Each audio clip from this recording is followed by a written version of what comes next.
आम ओडिशा नवीन ओडिशा पक्षर पंचायत स्तरीय सचेतनता शिविर अनुष्ठित। जाजपुर जिला महेश्वरपुर पंचायत अधीन कबीरपुर दशहरा खेलपड़िया आम ओडिशा नवीन ओडिशा पक्षर पंचायत स्तरीय सचेतनता शिविर सरपंच सुजित राय अध्यक्षतार अनुष्ठित हो जायछि।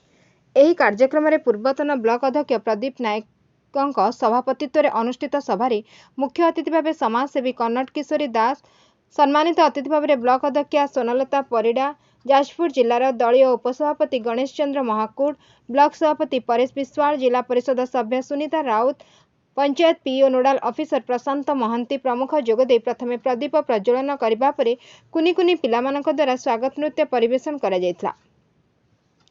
सरकारक उन्नतिमूलक योजना संपर्क में लोकंकु सचेतनता करबा सह आगामी निर्वाचन में दल को दृढ़ मजबूत रखा लोकंकु परामर्श देथिले। एही कार्यक्रम में सांबादिक वीरेन्द्र कुमार नायकों सह 5 जन वरिष्ठ सांबादिक, अवसरप्राप्त शिक्षक शिक्षयित्री, अंगनवाड़ी कर्मी, आशा कर्मी, आखपाख पंचायतर सरपंच समिति सभ्य सभ्यांकु संबर्धित करा जायतला।